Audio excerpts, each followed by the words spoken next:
तो hello guys, स्वागत है आपका जेआरएफ बूस्टर सीरीज के एक और सेगमेंट में जहां हम बात करेंगे प्रैक्टिकल ज्योग्राफी के यूनिट 9 यूजीसी नेट के सिलेबस के अकॉर्डिंग।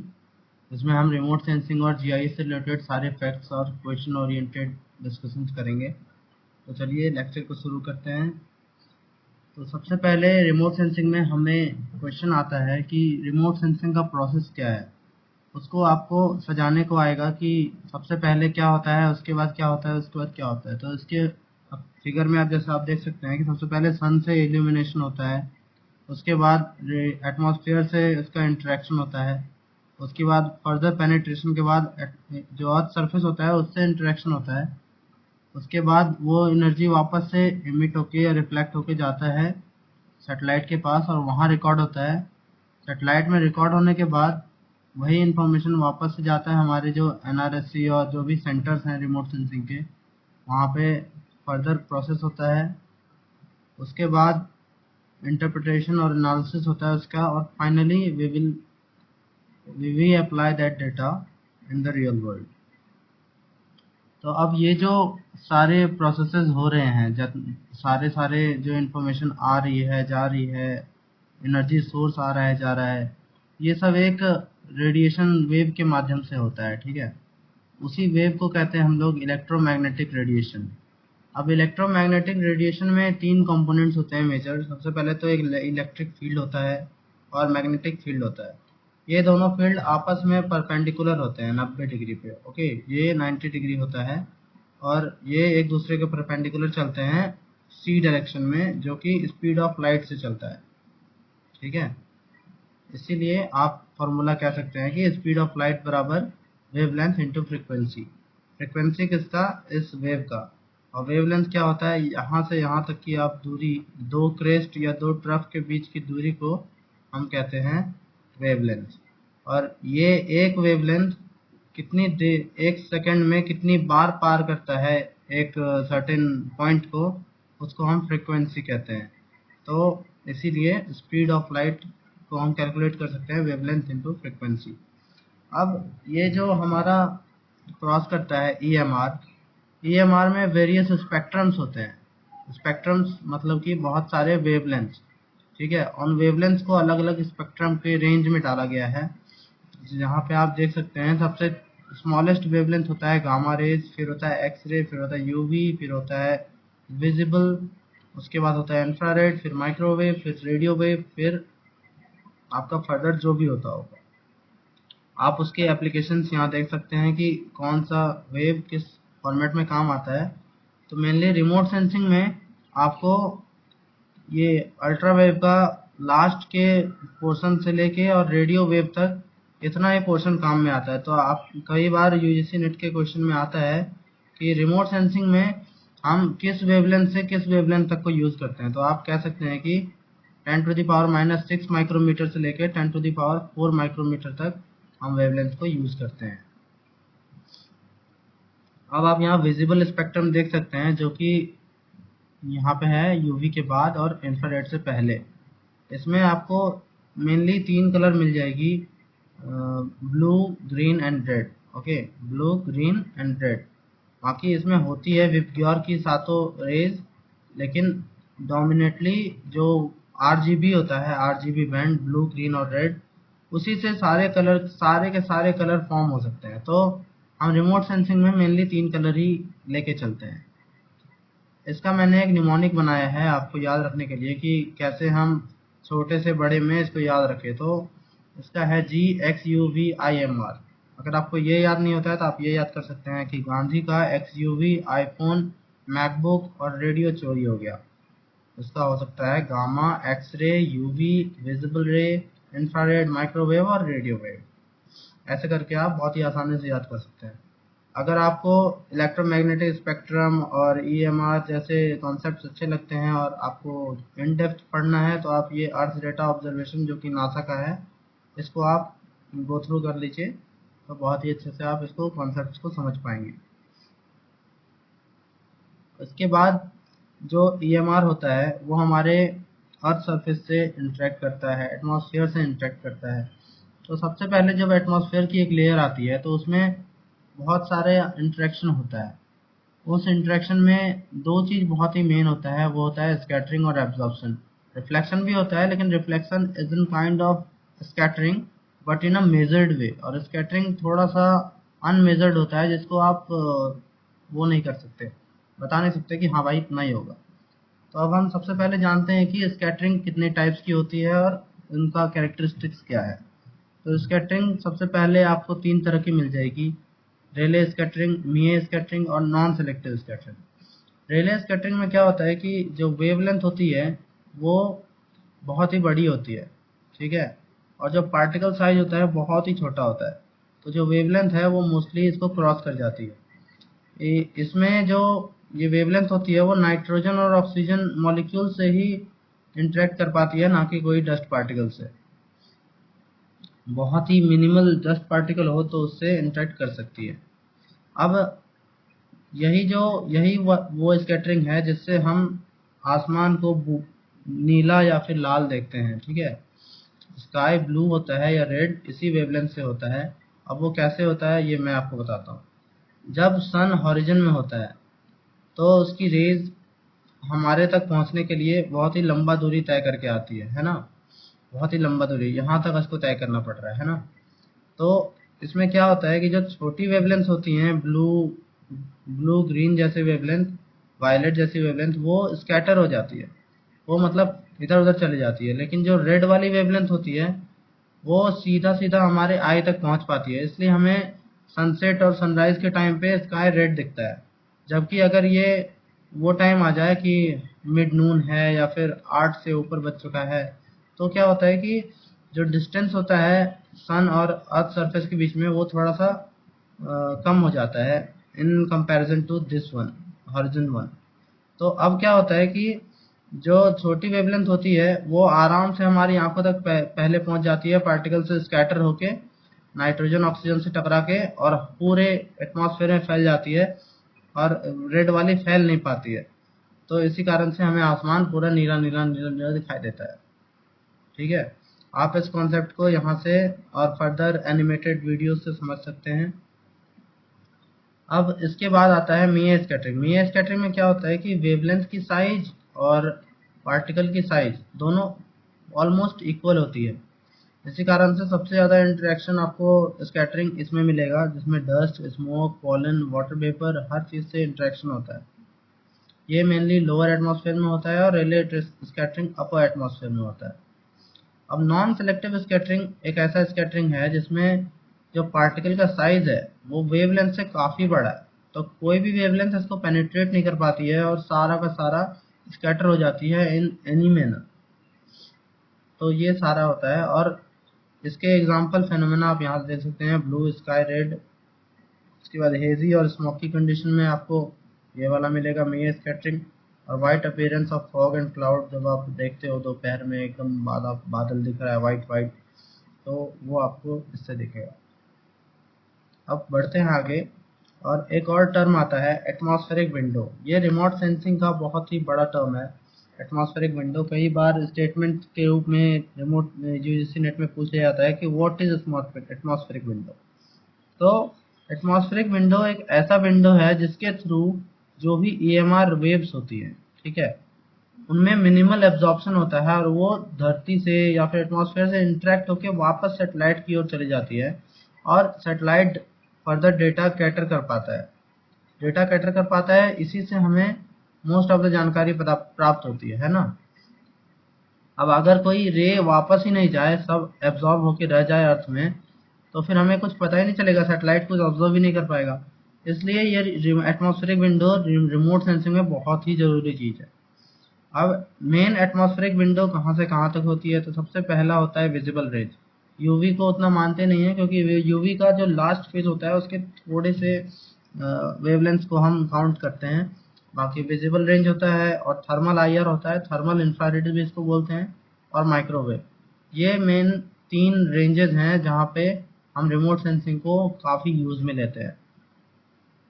बाकी फर्दर कम्युनिकेशंस के लिए हम रेडियो वेव्स को भी यूज़ करते हैं, लेकिन रिमोट सेंसिंग में इन्हीं तीन रेंजेस का यूज़ होता है।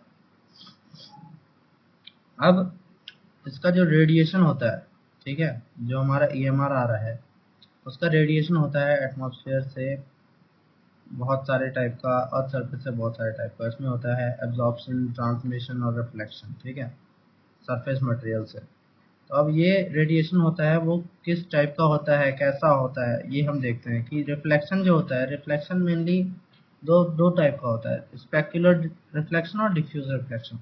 स्पेक्युलर रिफ्लेक्शन आपको स्मूथ सरफेस में मिलेगा, ये इस डायग्राम की मदद से समझते हैं। ये आप देख रहे हैं पूरा का पूरा स्मूथ सरफेस है, तो इसमें जो भी रेज आएंगी वो परपेंडिकुलर होते हुए या फिर एक डेफिनिट एंगल से ही रिफ्लेक्ट करेगी, उसमें कोई चेंज नहीं आ सकता। लेकिन जो डिफ्यूज रिफ्लेक्शन होता है उसमें सरफेस रफ होता है, स्क्रैची होता है, तो इसमें यूनिफॉर्म रिफ्लेक्शन नहीं होता। इसमें जो रेज होती है किसी भी डायरेक्शन में रिफ्लेक्ट हो जाती है। उसके बाद क्या होता है, इसी तरह जब ये एब्जॉर्प्शन और डिफ्यूजन का काम होता है तो इसमें बहुत सारी मटेरियल है अर्थ में, उसमें से वेजिटेशन और वाटर बहुत ही ह्यूज मात्रा में अवेलेबल है। तो मैं इन दोनों का आपको EMR से इंटरेक्शन बताता हूँ। इसको बोलते हैं सबसे पहले तो spectral signature. Alright, spectral signature हर एक ऑब्जेक्ट का होता है, अर्थ में जो भी ऑब्जेक्ट अवेलेबल है उसका कुछ ना कुछ स्पेक्ट्रल सिग्नेचर होता है। सबसे कम स्पेक्ट्रल सिग्नेचर होता है black box. Black box radiation आपने सुना होगा, ठीक है, उसका होता है 0, क्योंकि वो सारा का सारा ही एब्जॉर्ब कर लेता है, उसमें एमिसिविटी भी नहीं होती। तो अब हम इसका जानते हैं कि ये कैसे काम करती है। ऑलराइट, तो जो वेजिटेशन और वाटर होता है ये मेनली इंटरेक्ट करती है विजिबल रे और IR से। तो आप जानते हैं कि 0.4 से 0.7 तक विजिबल स्पेक्ट्रम होता है, ठीक है। तो जब वेजिटेशन पे EMR पड़ता है तो वो मेनली जो ब्लू रेडिएशन होता है और रेड होता है उसको एब्जॉर्ब ज़्यादा करती है और ग्रीन वाले को रिफ्लेक्ट करती है। क्यों? इसका मेन कारण है क्लोरोफिल, ठीक है, क्लोरोफिल के कारण करती है। लेकिन जब कंडीशन थोड़ा सा ओवरकास्ट हो जाए या कुछ डिफरेंट टाइप का हो जाए तो हम यूज़ करते हैं ये इंफ्रारेड वाला रीजन। ये वाला है इंफ्रारेड का रीजन, क्योंकि वेजिटेशन सबसे ज़्यादा इंफ्रारेड को इमिट करती है। और फॉल्स कलर कंपोजिट में हम बहुत बार रेडिएशन को रेड कलर से देखते हैं। आपने प्रैक्टिकल ज्योग्राफी या कॉलेजेस में की होगी तो आपने देखा होगा, जब हम एक सुपरवाइज या अनसुपरवाइज क्लासिफिकेशन करते हैं तो उसमें हम रेड कलर से वेजिटेशन को डिपिक्ट करते हैं।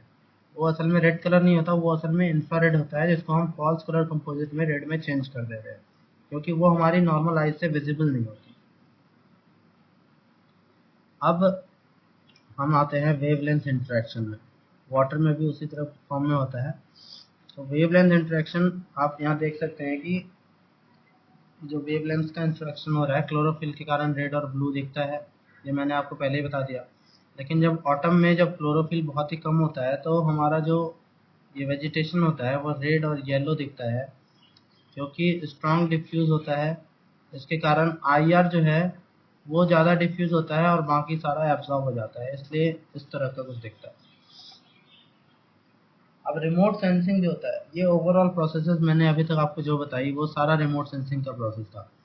तो अब रिमोट सेंसिंग मेनली दो टाइप का होता है, पैसिव रिमोट सेंसिंग और active remote sensing. Passive remote sensing में हम क्या करते हैं कि सन को यूज़ करते हैं। इस डायग्राम की मदद से समझते हैं कि sun as a source of energy use करते हैं, जो कि अर्थ को इल्यूमिनेट करता है। अर्थ के इल्यूमिनेशन के बाद जो भी रेज रिफ्लेक्ट होके सैटेलाइट की ओर जाती है और सैटेलाइट में कैप्चर होती है, उनसे हम फर्दर डेटा को एनालाइज, ट्रांसमिट और अर्थ में वापस भेजते हैं।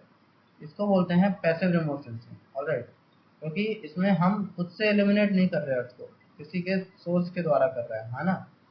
लेकिन वही जब उल्टा होगा, एक्टिव रिमोट सेंसिंग में सैटेलाइट खुद से उसको एलिमिनेट करेगा और खुद से ही उस सारे डेटा को कैप्चर करेगा, इसमें कोई थर्ड पार्टी का रोल नहीं होगा। तो इसको हम कहेंगे एक्टिव रिमोट सेंसिंग। ऑलराइट, यहाँ पे हमने कुछ रडार, लिडार, ये सब मेथड्स बताए हुए हैं जो सेंसर्स यूज़ करती है एक्टिव रिमोट सेंसिंग। और फर्दर पैसिव रिमोट सेंसिंग को optical sensor, multi spectral sensor जैसे चीज़ यूज़ करती है। तो कुछ सैटेलाइट्स के नाम आपको यहाँ पे मिल जाएंगे। ये सब आप पढ़ लेना। अब हम आते हैं कि रिमोट सेंसिंग जो काम करती है वो मेनली 3 सेगमेंट्स में काम करती है ना। उसमें सैटेलाइट का बहुत बड़ा रोल होता है। तो अब सैटेलाइट का जब बहुत बड़ा रोल होता है तो उसमें सबसे पहले आता है स्पेस सेगमेंट, ठीक है, ग्राउंड सेगमेंट और यूज़र सेगमेंट। सबसे पहले यहाँ पे मान लीजिए एक सोर्स ऑफ एलिमिनेशन रहा, उसने अर्थ से इंटरेक्ट करा। अर्थ से इंटरेक्ट होने के बाद क्या होता है, यहाँ पे फैसिलिटीज़ वगैरह सारी होती है जो सैटेलाइट्स को चला रही होती है, इसलिए आप 2 एरो देख रहे होंगे, एक जा रहा है एक आ रहा है। तो अब यहाँ से इंटरेक्ट होकर सैटेलाइट में गया, सैटेलाइट में जाने के बाद इसने वापस से यहाँ इन्फॉर्मेशन भेजी। अब इस इन्फॉर्मेशन को वापस से हमने सैटेलाइट में भेजा दूसरे किस्म के सैटेलाइट में, और ये सैटेलाइट फर्दर ब्रॉडकास्ट के लिए यूज़ होता है, टीवीज़ वगैरह में इंफॉर्मेशन पहुंचाने में, कम्युनिकेशन में हेल्प करता है। वहाँ से ये सारा इंफॉर्मेशन डिसेमिनेट होता है पूरे वर्ल्ड में। तो ये स्पेस सेगमेंट, ग्राउंड सेगमेंट और यूज़र सेगमेंट के जुगलबंदी से पूरा का पूरा रिमोट सेंसिंग काम करता है। अब जो सैटेलाइट्स होती है, ठीक है, उनका बहुत सारा ऑर्बिट होता है। उनमें से 2 सबसे इम्पोर्टेंट ऑर्बिट होते हैं, होता है सन सिंक्रोनस ऑर्बिट जिसको पोलर ऑर्बिट भी कहते हैं, और जियो स्टेशनरी ऑर्बिट जिसको हम इक्वेटोरियल ऑर्बिट भी कहते हैं। इसमें 2 तरह के सैटेलाइट्स भी होते हैं, ठीक है, सन सिंक्रोनस सैटेलाइट और जियो स्टेशनरी सैटेलाइट। जिसमें आपने नाम सुना होगा GSLV, PSLV। तो PSLV मतलब होता है polar satellite launch vehicle, GSLV मतलब होता है geostationary satellite launch vehicle. तो geostationary satellite launch vehicle launch करती है सैटेलाइट्स को जो जियो स्टेशनरी ऑर्बिट में राउंड करे, और सन सिंक्रोनस वाली PSLV लॉन्च करती है। अब इसका जो ऑर्बिट होता है, पोलर ऑर्बिट, वो 600 से 800 किलोमीटर के ऊंचाई पे ही होता है अर्थ के, जबकि जियो स्टेशनरी सैटेलाइट 36,000 किलोमीटर के ऊंचाई पे होता है अर्थ से, वो भी इक्वेटर के, ठीक है। और ये जो होता है एक दिन में 14 से 16 राउंड अर्थ का लगा देता है। लेकिन जिसका नाम जियो स्टेशनरी है, मतलब कि ये एज अ स्टेशनरी फील होता है, जिस पॉइंट पे इसको फोकस करना है उसी के अराउंड घूमता रहता है, ठीक है। तो जैसे मान लीजिए कि ये अर्थ का रफ्तार 24 है, हाँ, तो यहाँ पे ये सैटेलाइट घूम रही है, तो इसका रफ्तार 24 नहीं होगा, इसका रफ्तार 36 या 30 आप मान लीजिए वो होगा, जिससे कि ये मैनेज कर पाए अर्थ के उस पॉइंट को हर जगह ये देख पाए कि हाँ भाई यहाँ पे है, यहाँ पे है, तो ये सैटेलाइट भी उसी टाइम यहाँ पे होगा।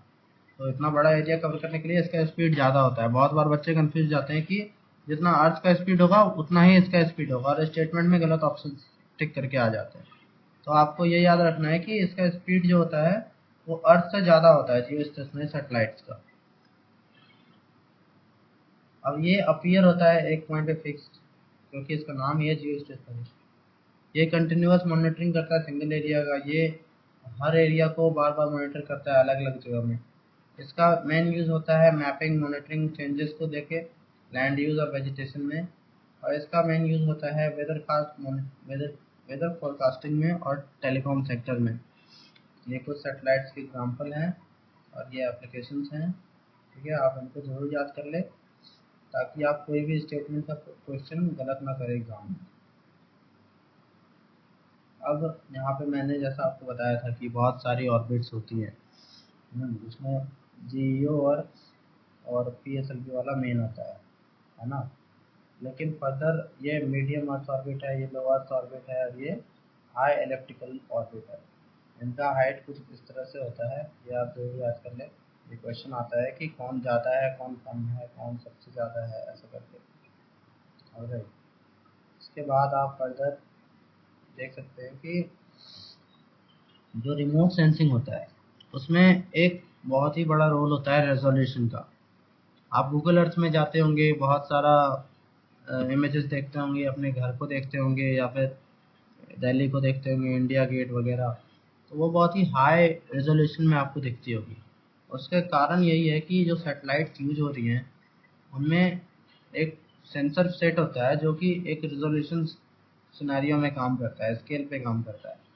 और 2 पॉइंट्स के बीच में दूरी तो हम जितना ज़्यादा आइडेंटिफाई कर पाएंगे उतना ये रेजोल्यूशन हमारा बढ़िया होते चला जाएगा। आप यहाँ देख रहे हैं ना कि एक में आपको कुछ भी नहीं दिख रहा, एक में थोड़ा थोड़ा कुछ लाइन दिख रहा है, एक में ब्लॉक्स दिख रहे हैं, एक में पी का ब्लर सा स्ट्रक्चर दिख रहा है, एक में थोड़ा सा बढ़िया एक में थोड़ा और उससे बढ़िया और एक में बहुत ही बढ़िया दिख रहा है ना। तो इसी को बोलते हैं कि रेजोल्यूशन, जितना हाई रेजोल्यूशन रहेगा उतना ही हमें चीज़ अच्छी दिखेगी। इसको पिक्सल से भी आप समझ सकते हैं, जितना ज़्यादा पिक्सल काउंट होता है उतना ही ज़्यादा अच्छा दिखता है हमें कोई भी पिक्चर। ठीक है, अभी इसको हम जूम कर देंगे अगर इस पीडीएफ को, तो आपको ये बहुत ही वो दिखेगा हाई रेजोल्यूशन में, इसके पिक्सल्स तक आपको दिखने लग जाएंगे। तो ऐसा होता है इस अब इसमें आता है एक अगला चैप्टर कि रेजोल्यूशन जो होता है उसके बहुत सारे टाइप्स होते हैं, स्पेशल रेजोल्यूशन, स्पेक्ट्रल, रेडियोमेट्रिक और टेम्पोरल। ऑलराइट, तो ये सारा रेजोल्यूशन अलग अलग टाइप से काम करता है, हम समझते हैं। जैसे स्पेशल रेजोल्यूशन जो होता है वो स्मॉलेस्ट ऑब्जेक्ट के बीच में जो ग्राउंड में होता है उसके बीच में आइडेंटिफाई करता है कि हाँ भाई यहाँ एक ऑब्जेक्ट है और यहाँ दूसरा ऑब्जेक्ट है। स्पेशलिटी के आधार पे, एरिया के आधार पे, ये पिक्सल साइज पे मैटर करता है। जितना छोटा पिक्सल साइज रहेगा उतना ही बढ़िया उसको ऑब्जर्व हम कर सकते हैं कि हाँ मतलब यहाँ पे कुछ है, ऐसा करके। और स्पेशल रेजोल्यूशन के सैटेलाइट्स कुछ ये सारे हैं, सेंटिनल, लैंडसैट, मूडीज। ठीक है, उसी तरह स्पेक्ट्रल रेजोल्यूशन होता है। इसमें जैसा कि मैंने आपको बताया था ऊपर की स्पेक्ट्रल सिग्नेचर होता है। ठीक है, ये स्पेक्ट्रल सिग्नेचर, तो इस सिग्नेचर के आधार पे ये रेजोल्यूशन काम करता है, स्पेक्ट्रल रेजोल्यूशन, जो कि डिस्टिंग्विश करता है डिफरेंट वेवलेंथ, डिफरेंट बैंड्स जो भी उसके पास इंटरेक्ट होके आ रही है अर्थ सरफेस से। उसके बाद होता है रेडियोमेट्रिक, ये एनर्जी लेवल से पता करता है कि थोड़ा भी अगर जो ऑब्जेक्ट होता है वो इमिट करता है एनर्जी, हर एक ऑब्जेक्ट कुछ ना कुछ एनर्जी इमिट करेगा। तो जब वो एनर्जी इमिट करेगा तो उसमें टाइम टू टाइम चेंजेस आती रहती है ना। अब जैसे हम बर्फ रख दें और पानी रख दें, तो एक से बहुत ही कम एनर्जी इमिट होगा, एक से बहुत ही ज़्यादा एनर्जी इमिट होगा। तो हम आसानी से पता कर सकते हैं कि हाँ यहाँ पे टेम्परेचर कम है, यहाँ पे ज़्यादा है, यहाँ पे ये क्या हो सकता है। अगर ये वाटर जोन है, ये भी वाटर जोन है, ये थोड़ा सा हाइट पे है, ये कम हाइट पे है, तो हम पता कर सकते हैं हाँ यहाँ बर्फ हो सकता है और यहाँ पानी हो सकता है। इस तरह करके इसको बिट्स में हम पता करते हैं। 2 to the power 8, 8 बिट मतलब होता है 2 to the power 8, मतलब 256। 0 से 255 तक उसको डीएन नंबर बोलते हैं, आप ये जरूर याद कर लें। उसके बाद होता है टेम्पोरल रिजोल्यूशन। इसमें क्या होता है कि टाइम टू टाइम सेम ही एरिया को हम ऑब्जर्व करते रहते हैं और उसमें जो भी चेंजेस आती है उसको हम नोटिस करके, एनालाइज करके फर्दर डेटा को बिल्ड करते हैं, और इसको चेंज डिटेक्शन बाय टाइम बोलते हैं। तो इसीलिए इसको टेम्पोरल रिजोल्यूशन भी बोलते हैं। अब जो हमारा इंटरप्रिटेशन होता है सैटेलाइट इमेज का, ठीक है, उसमें बहुत सारे मेन फैक्टर्स होते हैं। उसके आधार पे हम बताते हैं कि अच्छा ये फैक्टर है, ये फैक्टर है। तो उसमें सबसे पहले होता है टोन, फिर shape, size, pattern, texture, shadow, association.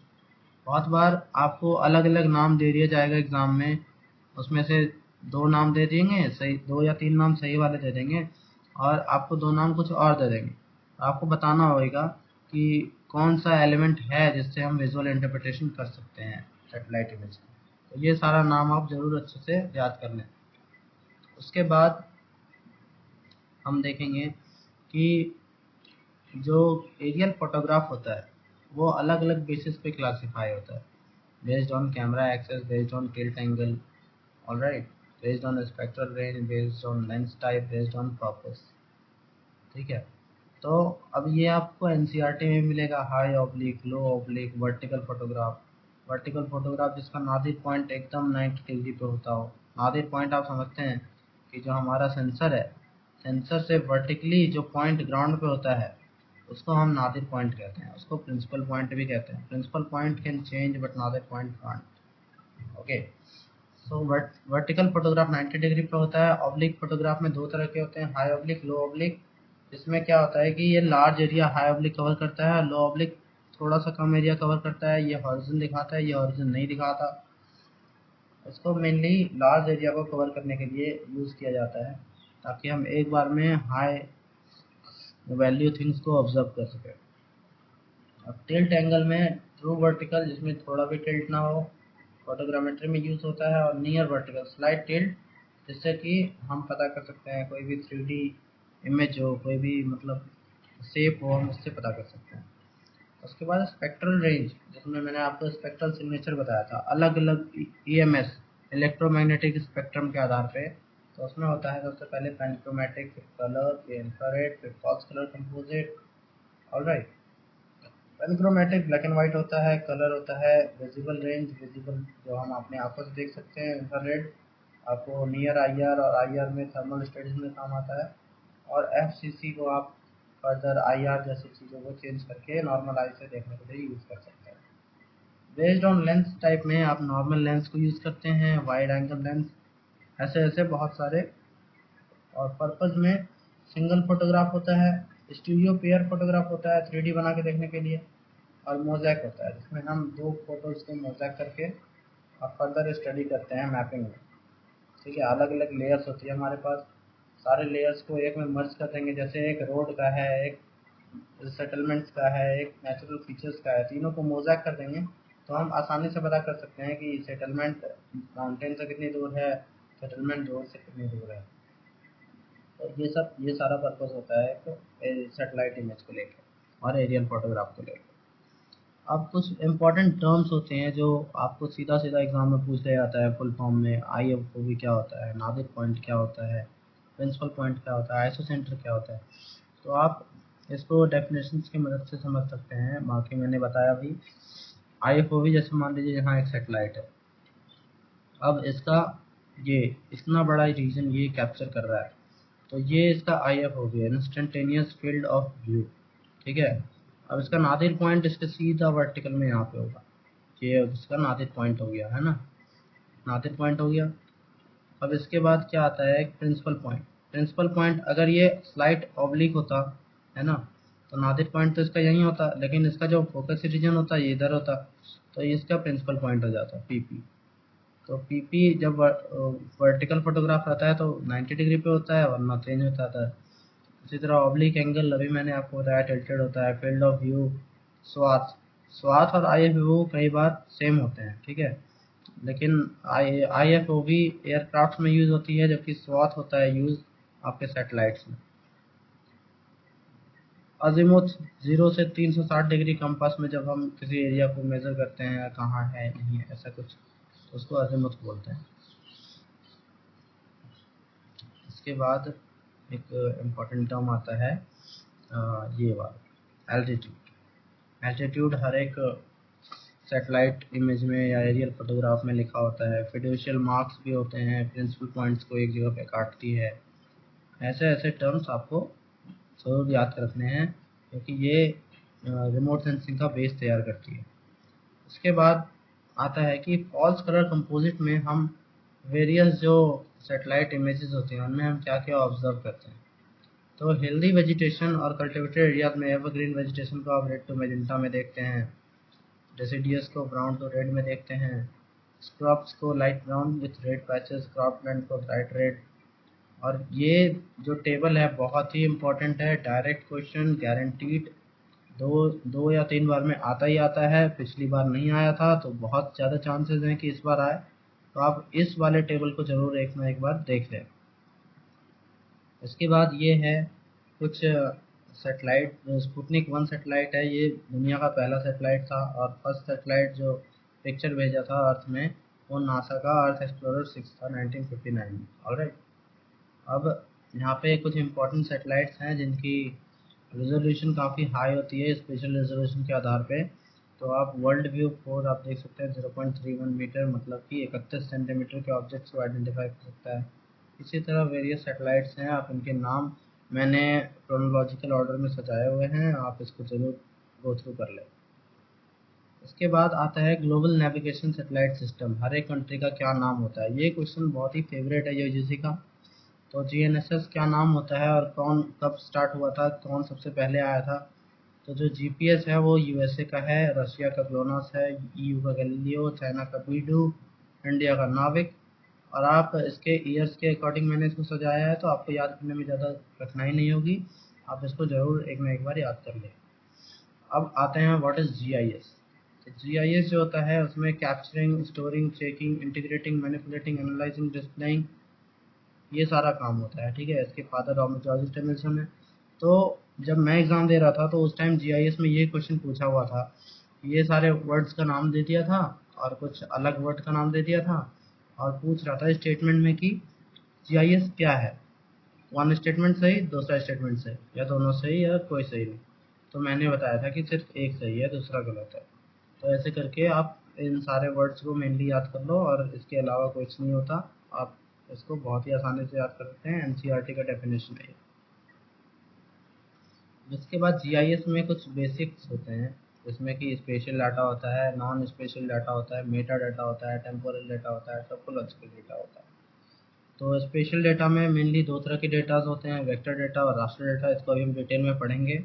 Alright. उसके बाद आता है एट्रीब्यूट डेटा, जिसको नॉन स्पेशल डेटा भी कहते हैं। इसमें मेनली इंफॉर्मेशन होता है एक स्पेशल फीचर्स के बारे में, जैसे कि name of the river, population of city, road type, city का नाम, ये सारा।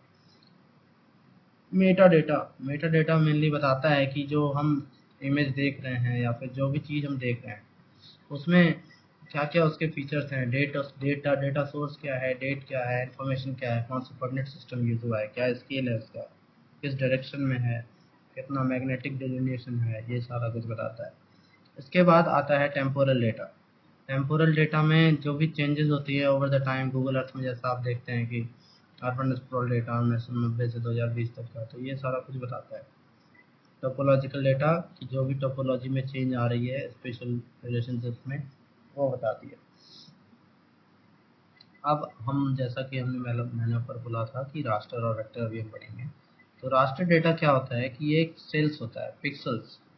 एक एक जो बॉक्स होता है उसमें बहुत सारे पिक्सल्स होते हैं, ठीक है, बहुत सारे पिक्सल्स। और इनमें डीएन नंबर होता है पिक्सल्स में, डीएन नंबर। तो डीएन नंबर होता है 0 से 255 तक, ठीक है, 255, सॉरी स्टाइलर नहीं है, 0 से 255 तक होता है। अब इसका फार्मूला होता है 2 to the power 8। ओके, तो ये एग्ज़ाम में आता है, ये आप जरूर याद कर लें। उसी तरह वेक्टर डेटा होता है, वो पॉइंट लाइन पॉलीगन ग्रुप में होते हैं। ये कॉन्टिन्यूस डेटा होता है, जबकि ये डिस्क्रीट होता है, हर एक पॉइंट का अलग वैल्यू होता है, हर एक लाइन का अलग, हर एक पॉलीगन का अलग वैल्यू। लेकिन यहाँ पे हो सकता है कि पिक्सल्स का सेम वैल्यू भी हो। तो कॉन्टिन्यूस डेटा होता है। इसमें हम एलिवेशन, टेम्परेचर, सैटेलाइट इमेजेस, ये सारा कुछ देखते हैं रास्टर डेटा में। और इसमें हम road, river and parcel boundaries को डिजिटाइज करके बनाते हैं, ठीक है। ये कोऑर्डिनेट बेस्ड ज्योमेट्री होता है, ये मैट्रिक्स विड्थ ज्योमेट्री होता है। इसी तरह करके आप इसके बीच का डिफरेंस को पढ़ सकते हैं। और ये एनसीईआरटी का कुछ लाइंस हैं जो डायरेक्ट एग्जाम में पूछ ली जाती है, क्या एडवांटेज है, क्या डिसएडवांटेज है, कौन सा कॉम्प्लेक्स है, कौन सा कम कॉम्प्लेक्स है, कौन सा ज़्यादा आसानी से काम होता है। तो आप यहाँ से समझ सकते हैं इमेज के माध्यम से भी कि रास्टर क्या होता है, वेक्टर क्या होता है। आप देखते हैं यहाँ पिक्सल्स बना हुआ है सारा, और हर एक पिक्सल का कुछ ना कुछ वैल्यू होता है, तभी इसका कलर में चेंज आ रहा है ना। इसके बाद कुछ इंपॉर्टेंट फैक्ट्स है, जैसे कि वेस्ट ब्रूम, पोस्ट ब्रूम, है ना। तो वेस्ट ब्रूम में क्या होता है कि ऐसे ऐसे करके झाड़ू लगता है, ऐसे ऐसे करके, ऐसे ऐसे करके, ठीक है, ऐसे ऐसे करके झाड़ू लगता है, इसलिए इसको वेस्ट ब्रूम बोलते हैं। ऑलराइट। और ये आगे की डायरेक्शन में बढ़ता है और एक बार में पूरे इलाके को घेरता हुआ आता है।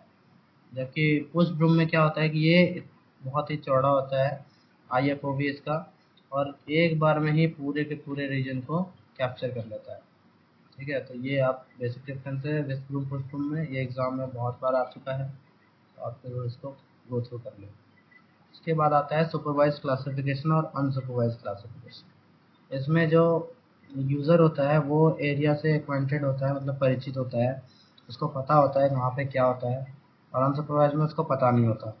इसमें जो एल्गोरिदम बेस्ड होता है वो उसको हम ट्रेन करते हैं डेटा को कि ये वाला पिक्सल ये चीज़ है। और अनसुपरवाइज में वो एल्गोरिदम मुझे खुद देता है, उसके बाद हम ग्राउंड ट्रूथिंग करके पता करते हैं कि हाँ भाई ये यही चीज़ है, ठीक है। इसमें ग्राउंड ट्रूथिंग का उतना ज़रूरत नहीं होता है, इसमें ज़रूरत होता है। उसके बाद ये जो नॉन सुपरवाइज डेटा होता है, अनसुपरवाइज डेटा, इसको ज़्यादा यूज़ में लिया जाता है क्योंकि हर इंसान हर जगह को अच्छे से नहीं जान सकता। लेकिन एक्यूरेसी सुपरवाइज डेटा में ज़्यादा होती है। ये सारा कुछ है। उसके बाद अब कुछ इंपॉर्टेंट इंडियन सैटेलाइट्स हैं जो रेजोल्यूशन पे बेस्ड हैं। अब इसमें मैंने हाई रेजोल्यूशन से लो रेजोल्यूशन के फॉर्मेट में सजाया है। तो कार्टोसेट 3 सबसे ज़्यादा है, फिर कार्टोसेट 2 है, रीसेट है, ईओएस है, रिसोसेट है, और भी सेटेलाइट हैं लिस्ट सीरीज़ की और ओशन सेट सीरीज़ की। ये सारे को आप गो थ्रू कर लेना। और अब आता है आखिरी में लैंडसेट मिशन, जो 1972 में यूएसए ने चालू किया था, और इसमें अभी तक लैंडसेट 9 सीरीज़ का लॉन्च हो चुका है। लैंडसेट 10 वो 2030 में लॉन्च होगा। तो ये सारा अच्छे से याद कर लेना कौन सा कब होता है। इसका लैंडसेट 8 और 9 का 30 मीटर रेजोल्यूशन पे काम करता है। तो आप बहुत बार पूछ लेता है कितने मीटर रेजोल्यूशन पे काम करता है, तो ये आप याद कर लेना। तो थैंक यू वेरी मच। आपको ये पीडीएफ टेलीग्राम में मिल जाएगा, हमारे टेलीग्राम चैनल में, जो इसका लिंक यहाँ पे दिया हुआ है। You can go for that and study this for months. You will get definitely 4 or 5 questions correct by this PDF in any exam. Thank you very much. Keep following us. Subscribe our channel. Thank you.